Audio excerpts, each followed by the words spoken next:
12월 6일 살아계신 하나님의 말씀 스가랴 4장 1절부터 7절 말씀으로 오직 이 길뿐이라는 제가 말씀 드립니다. 이 세상에는 어떤 것으로도 안 되는 것에 단 하나에 되게끔 하는 열쇠가 있습니다. 세상에는 안 되는 것에 도전을 해가지고 되게끔 해가지고 성공한 이들이 있어요. 되기 어려운 것을 되게끔 하면 크게 되는 거예요. 그전에는 가전제품에 대해서 일본이 세계 제일이었는데 근자일에서는 모두 우리나라 제품이 세계 제일이 돼가지고 일본 제품들 다 세계 시장에서 사라지게 만들었어. TV도 그렇고 모니터 그리고 음악 듣는 MP3나 휴대폰 또 거기에다 전자제품에 들어가는 반도체 배터리 이런 것들입니다. 근데 이런 세계 인류 제품들은 그냥 만들어진 게 아니라 획기적인 기적적인 그 두뇌와 거기에 착안되고 시험돼 가지고 개발된 것들이라는 거예요. 이걸 일컬어서 컴퓨터를 개발한 마이크로소프트사의 빌 게이츠는 말하기를 생각의 속도라고 했던 겁니다. 뭘 생각하고 그걸 연구개발해서 제품하는 것에 대해서 승패가 결정된다는 거죠. 근데 성경에 그와 유사한 말씀이 있어요. 이도 저도 안 되지만 오직 한 가지로만 된다고 하는 그 유일한 통로에 대해서 말씀했습니다. 스가랴 4장 6절에 만군의 여호와께서 말씀하시되 이는 힘으로 되지 아니하며 능력으로 되지 아니하고 오직 나의 영으로 되느니라 말씀했습니다. 성령으로만 된다고 말씀하는 거예요. 성령으로만. 이 오직 only라는 이 말은 다른 그 무엇도 안 되지만은 유일하게 성령으로만 된다고 말씀하고 있는 겁니다.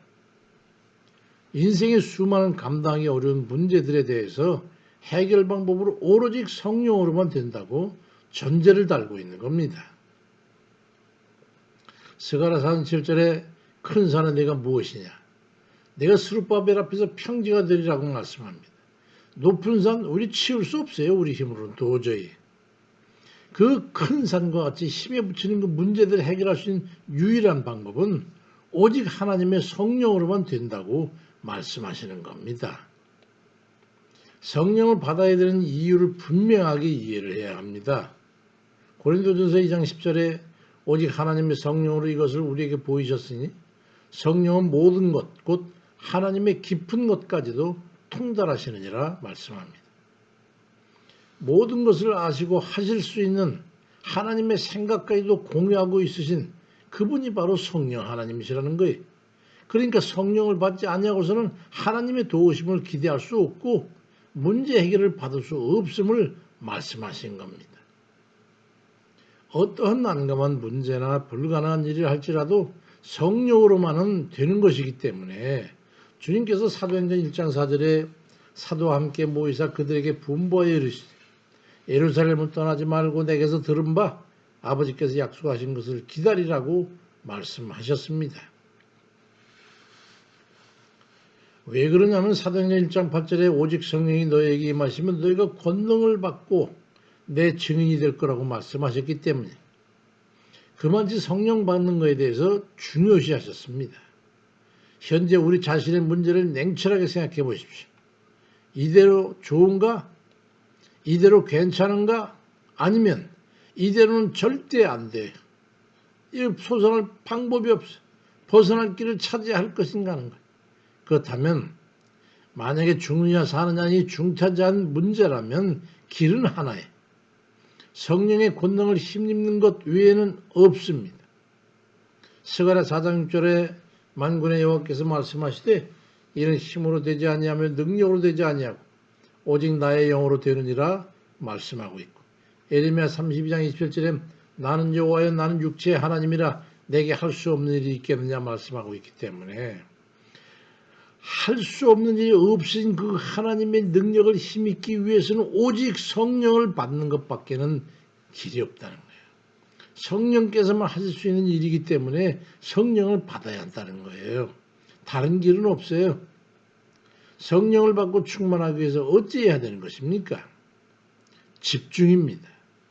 주님께서 사도행전 1장 4절에 약속하신 성령을 기다리라고 하셨던 것은 그냥 넉넉히 기다리라는 게 아님을 잘 아시잖아요. 제자들은 과연 주님의 말씀대로 예루살렘을 떠나지 않고 마가 요한의 다락방에서 밤낮으로 기도에 몰두했습니다.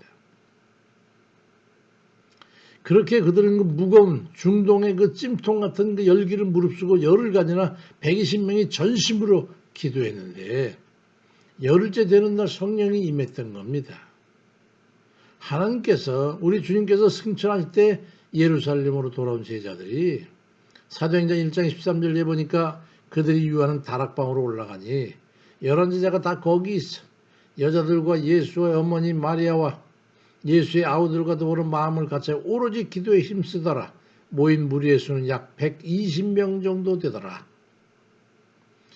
120명이 오로지 기도만 전념한 거예요. 열흘 동안. 물론 그 전에도 기도했지만은. 그리고 그날 사도행전 2장 2절부터 4절에 호련히 하늘로부터 급하고 강한 바람 같은 소리가 있어. 그들이 앉은 온 집에 가득하며 마치 불의 혀처럼 갈라지는 것들이 그들에게 보여 각 사람이 하나씩 임하여 있더니 그들이 다 성령의 충만함을 받고 성령이 말하게 하심을 따라 다른 언어들로 말하기를 시작하니라. 그랬더니 성령께서 강림하시게 됐던 겁니다. 성령 충만한 데는 그렇게 간절한 열망이 있어야 합니다. 간절함이 없는 기도는 힘이 없어. 주님의 보좌를 흔들걸 만큼 뒤 흔들어야 하는데 힘이 없어야 되겠습니까? 그로 인해서 사도행전 2장 17절에 하나님 말씀하시기를 말세에 내가 내 영을 모든 육체에 부어주리니 너의 자녀들은 예언할 것이요 너희의 젊은이들은 환상을 보고 너희의 젊은이들은 꿈을 꾸리라고 그러한 성령 충만의 증거가 나타났던 겁니다. 그 일에 대해 제자들 사도행전 2장 33절에 하나님의 오른손으로 예수를 높이심에 그가 약속하신 성령을 아버지께 받았어. 너희가 보고 듣는 이것을 부어주셨느니라고 말씀했던 겁니다. 그 후로 성전 앞에 있던 안전메이가를 하고 전도에는 놀라운 부흥이 일어나게 됐어. 그 후로도 사도행전 4장 3절에 보면 제자들은 기도를 할 때마다 성령의 역사가 일어나고 사도행전 2장에 보니까 병고침과 예언과 방언의 은사가 나타나고 권능이 나타나게 되었던 겁니다. 믿는 이들의 인격이 변하고 기적이 일어나게 됐던 거예요. 모든 제자들도 털어서 구제하는 데 사용해도 아무 이의가 없었어요. 에베소 5장 18절에 오직 성령으로 충만함을 받으라고 성경은 말씀하고 있습니다. 우리 자신의 곤고함이 심할수록 우리에는 간절함이 있잖아요. 이걸 어떻게 좀 해결했으면 좋겠는데 그 근본적인 해결을 위해서 그 간절함을 가지고 기도의 자리를 떠나지 말고 다른 데서 원인을 찾거나 어떤 대책을 세우지 말고 어떻게 하면 사람이 힘을 입을까 생각하지 말고 내 노력 내 능력으로 뭔가 할 거는 그런 생각을 하지 말고 오직 성령을 기다리며 기도에 집중함으로써 성령으로 충만해가지고 성령의 권능을 힘입는 그런 이들이 다 되시기를 주의 이름으로 축원드립니다. 아멘입니다.